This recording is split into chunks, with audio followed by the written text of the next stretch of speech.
வணக்கம். இது நியூஸ் ஃபர்ஸ்டின் மதிய நேர பிரதான செய்திகள். இன்றைய விரிவான செய்திகளுக்கு செல்லும் முன்னர் முதலில் தலைப்புச் செய்திகள். தானே சூறாவளி தமிழக கடற்கரையை கடந்துள்ளது.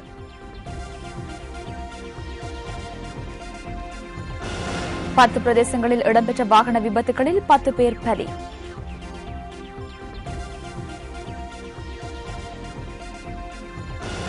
சிலியன் கல்வி அமைச்சர் பதவியை ராஜினாமா செய்துள்ளார். தொடர்வன உள்நாட்டுச் செய்திகள்.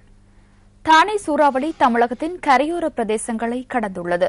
இன்று முற்பகல் வேளையில் தமிழக கரையோர பிரதேசங்களை ஊடறுத்து வீசிய கடும் காற்றினால் புதுச்சேரி பிரதேசம் அதிக அளவில் பாதிக்கப்பட்டதாக சன் செய்தி வெளியிட்டுள்ளது. புதுச்சேரி மற்றும் கடலூர் பகுதிகளை ஊடறுத்து மணித்தளத்திற்கு 125 கிலோமீட்டர் வேகத்தில் காற்று வீசியதால் மக்களின் இயல்பு வாழ்க்கை பாதிக்கப்பட்டுள்ளது. புதுச்சேரி பகுதியில் மின்கம்பங்கள், தொலைத்தொடர்பு கோபுரங்கள் இடிந்து விழுந்துள்ளதாகவும் போக்குவரத்து துண்டிக்கப்பட்டுள்ளதாகவும் சன் செய்தி வெளியிட்டுள்ளது. கரையோர பகுதிகளில் வீடுகள் இடிந்துள்ளதாகவும் நூற்றுக்கணக்கான மரங்கள் முறிந்து வீழ்ந்துள்ளதாகவும் தெரிவிக்கப்படுகின்றது. அத்துடன் கரையோரங்களில் நிறுத்தி வைக்கப்பட்டிருந்த மீன்பிடி படகுகள் உள்ளிட்ட சொத்துக்களுக்கு சேதம் ஏற்பட்டுள்ளது. தமிழக கரையோரத்திலிருந்து சூறாவளி நகர்ந்துள்ள போதிலும் தொடர்ந்து 24 மணித்தளங்களுக்கு கடும் மழை பெய்வதற்கான சாத்தியம் உள்ளதாக எதிர்வு கூறப்பட்டுள்ளது. கடற்பிரதேசங்கள் தொடர்ந்தும் கொந்தளிப்பாக அமையும் என்பதால் மீனவர்கள் கடலுக்கு செல்வதை தவிர்த்துக் கொள்ள வேண்டும் எனவும் அறிவுறுத்தல் விடுக்கப்பட்டுள்ளது.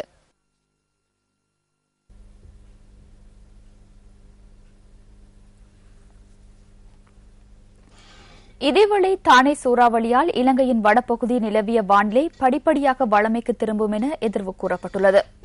எவ்வாறாயினும் மீனவர்கள் இன்றைய தினமும் கடலுக்கு செல்வதை தவிர்க்க வேண்டும் என வளிமண்டலவியல் திணைக்களம் எச்சரிக்கை விடுத்துள்ளது. தானே சூறாவளியால் இலங்கையின் வானிலையில் ஏற்படும் மாற்றங்கள் குறித்து விளக்கம் அளிக்கின்றார் வானிலை நிபுணர் கே. சூரியகுமாரன். தானே சூறாவளியானது இன்று காலை 6:30 மணி தொடக்கம் 7:30 மணி அளவில் குடலூருக்கும் புதுச்சேரிக்கும் ஊடாக தமிழ்நாட்டை ஊரடுத்து வீசிக்கொண்டிருக்கின்றது. இது தற்போது குடலூரிலிருந்து மேற்காக 30 கிலோமீட்டர் தூரத்திலும் புதுச்சேரியிலிருந்து தென்மேற்காக 35 கிலோமீட்டர் தூரத்திலும் தற்போது மையம் கொண்டிருக்கின்றது. இது மேற்கு திசை நோக்கி நகர்ந்து கொண்டிருக்கின்றது.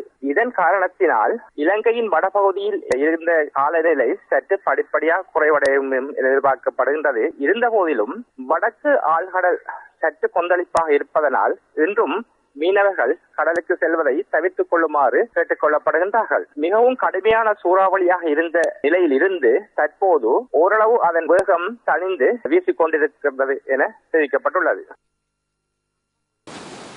அம்பாறை மாவட்ட கரையோரங்களில் இன்றும் கடல் கொந்தளிப்பாக காணப்பட்டதாக எமது பிராந்திய செய்தியாளர்கள் குறிப்பிடுகின்றனர். எங்களுக்கு கொஞ்சம் கஷ்டம், மீனவர்களுக்கு கடன் கஷ்டப்பட்டு இருக்கிறாங்க.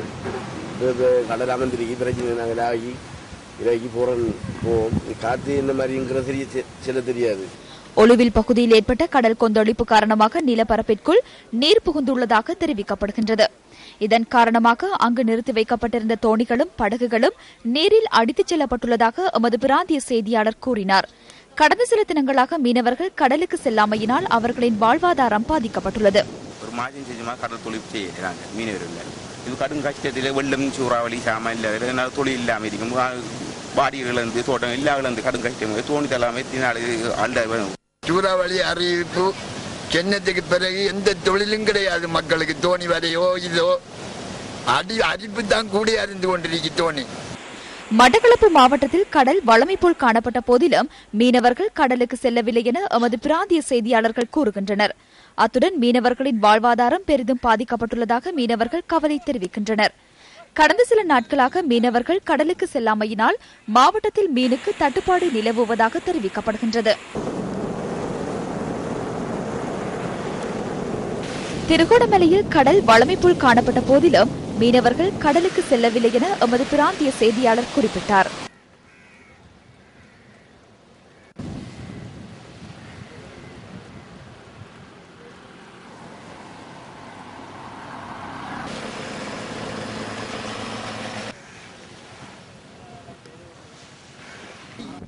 இதேவேளை யாழ்ப்பாணத்தில் கடலோர பகுதிகளில் இடைக்கிடையே காற்று பலமாக வீசி வருகின்றது. பெரும்பாலான மீனவர்கள் தொழிலுக்கு செல்வதனை தவிர்த்துள்ளனர். மீனவ குடும்பங்கள் பெரிதும் பாதிக்கப்பட்டுள்ளன. மப்பும் மந்தாரமுமாகவும் காலநிலை காணப்படுகின்றது. மப்பும் மந்தாரமுமான காலநிலை நிலவுவதோடு கடல் கொந்தளிப்பாக காணப்படுகின்றது. வாழ்வாதார ரீதியில் நாங்கள் சிறு தொழில் வேண்டதில் எங்களுக்கு பாரிய ஒரு பின்னடைவில் எங்களை தொழிலாளிகள் சந்திச்சுட்டு இருக்கணும். உள்ளத்திலே தொழில் ஒரு நாளைக்கு 2 நாளைக்கு தான் போவினோம். காலநிலை பிரச்சனை ஒரு தொழில் போகணும்னு சொல்லிச்சுன்னா நாங்கள் திரும்பி வந்துட்டோம். அப்படி பெரிய பிரச்சனையாக கிடையாது. இந்த காலநிலை பிரச்சனையால தொழில் என்ன பிரச்சனை கஷ்டம் தான் பிரச்சனை. ஒரு பிரச்சனை இல்லை, கஷ்டம்தான் முக்கிய பிரச்சனை. தரமற்ற மூலப்பொருட்களால் ஏற்படுகின்ற பாதிப்புகளில் இருந்து கட்டிட நிர்மாண தொழில்துறையை பாதுகாக்க வேண்டும் என நிர்மாணத்துறை, பொறியியல் சேவைகள், வீடமைப்பு மற்றும் பொது வசதிகள் அமைச்சர் விமல் வீரவங்ச தெரிவிக்கின்றார். கொழும்பில் நேற்று நடைபெற்ற வைபவம் ஒன்றில் உரையாற்றிய போதே அமைச்சர் இதனை கூறியுள்ளார். ඉදිකිරීම් කර්මාන්තය තුළට ඇතුළු වී තිබෙන பிரமித்தியன் பால அமுத்ராவுடைய நிர்மாணத்துறைக்குள் பிரவேசித்துள்ள தரமற்ற மூலப்பொருட்களை நாட்டின் கட்டிட நிர்மாண தொழில்துறையிலிருந்து நீக்க வேண்டும். தரமற்ற மூலப்பொருட்களால் ஏற்படுகின்ற பாதிப்புகளால் எமது கட்டிட நிர்மாணத்துறையை நாம் பாதுகாக்க வேண்டியுள்ளது. எதிர்காலத்தில் பொருந்துகின்ற தொழில்நுட்பம் மற்றும் புதிய நடைமுறைகளை தயாரிக்க வேண்டிய சவால் இந்த துறை சார்ந்தவர்களுக்கு உள்ளது. இந்த சவாலை வெற்றி கொள்வதற்கு கட்டிட நிர்மாண துறையில் உள்ள தொழில்சார் வல்லுநர்கள், அவர்களது நிறுவனங்கள் மற்றும் எக்டெட் நிறுவனம் ஆகியவற்றுக்கிடையே முறையான தொடர்பு பண்ணப்பட வேண்டும். சவால்களை வெற்றி கொள்வதற்கு ஒன்றாக இணைந்து செயற்பட வேண்டிய தேவை ஏற்பட்டுள்ளது. மனா சபதியாවක් ඉතා යහපත් කතිකාවක් අත්‍යවශ්‍ය වී තිබෙනවා. එකට එකමුතුව මේ අභියෝග ජය ගැනීම සඳහා වන ක්‍රියාදාමයක් අත්‍යවශ්‍ය වී තිබෙනවා. 2011ஆம் ஆண்டு தேசிய நிர்மாணத்துறை விருது வழங்கும் விழா நிர்மாணத்துறை, பொறியியல் சேவைகள், வீடமைப்பு மற்றும் பொது வசதிகள் அமைச்சரின் தலைமையில் நேற்று நடைபெற்றது. இலங்கையில் முன்னெடுக்கப்படும் செயற்திட்டங்களுடன் தற்போது தொடர்பு பட்டுள்ள நிர்மாணத்துறை ஒப்பந்தக்காரர்களை ஊக்குவிக்கும் வகையில் நிர்மாணத்துறை பயிற்சி மற்றும் அபிவிருத்தி நிறுவனம் இந்த விருது வழங்கும் விழாவை ஏற்பாடு செய்திருந்தது. இன்று காலை 6 மணியுடன் நிறைவடைந்த 24 மணித்தியாலங்களில் நாட்டின் பல்வேறு பகுதிகளில் இடம்பெற்ற வாகன விபத்துகளில் 10 பேர் உயிரிழந்துள்ளனர். அத்துருகிரிய பிரதேசத்தில் இடம்பெற்ற வாகன விபத்துடன் தொடர்புடைய சந்தேக நபர் தப்பிச் சென்றுள்ளதாக போலீஸ் ஊடக பேச்சாளர் போலீஸ் அத்தியட்சகர் அஜித் ரோகன தெரிவித்துள்ளார். பதவியா, அனுராதபுரம், கலன்பந்தனுவெவ மற்றும் சிலாபம் ஆகிய பிரதேசங்களில் இடம்பெற்ற விபத்துகளில் மோட்டார் சைக்கிளில் பயணித்த 4 பேர் உயிரிழந்துள்ளனர். மாகோ, பாதுக்க மற்றும் காலி ஆகிய பிரதேசங்களில் இடம்பெற்ற விபத்துகளில் 3 பாதசாரிகள் உயிரிழந்ததாக போலீஸ் ஊடக பேச்சாளர் தெரிவித்துள்ளார். கிராந்துருக்கோட்டை மற்றும் மாரவில் ஆகிய பிரதேசங்களில் அதிக வேகத்தில் வாகனங்கள் செலுத்தப்பட்டதால் ஏற்பட்ட விபத்துகளில் 2 பலியாகியுள்ளனர். இதேவேளை வீதி ஒழுக்க விதிகளை மீறும் சாரதிகளை கைது செய்வதற்காக விசேட நடவடிக்கையொன்றை மேற்கொண்டுள்ளதாக போலீஸ் ஊடக பேச்சாளர் போலீஸ் அத்தியட்சகர் அஜித் ரோகன தெரிவித்துள்ளார். வீதி ஒழுக்க விதிகளை மீறும் சாரதிகளை நீதிமன்றத்தில் ஆஜர்படுத்த நடவடிக்கை எடுப்பதாகவும் அவர் கூறியுள்ளார். இதேவேளை வெள்ளவ மற்றும் குருநாகல் ஆகிய ரயில் நிலையங்களுக்கு இடைப்பட்ட பிரதேசத்தில் ரயிலில் மோதுண்டு ஒருவர் உயிரிழந்துள்ளார். மட்டக்களப்பிலிருந்து கொழும்பை நோக்கி பயணித்த ரயிலில் குறித்த நபர் மோதியுள்ளார். நாரமல பகுதியைச் சேர்ந்த 62 வயதான ஒருவரை விபத்தில் உயிரிழந்ததாக போலீஸ் ஊடக பேச்சாளர் அலுவலகம் தெரிவித்துள்ளது. விளம்பரங்களின் பின்னர் மதிய நேர பிரதான செய்திகள் தொடரும். இத்துடன் நியூஸ் ஃபர்ஸ்டின் மதிய நேர பிரதான செய்திகள் நிறைவு பெறுகின்றன. எமது அடுத்த மணித்தள செய்திகளை 2:25க்கு எதிர்பாருங்கள். வணக்கம்.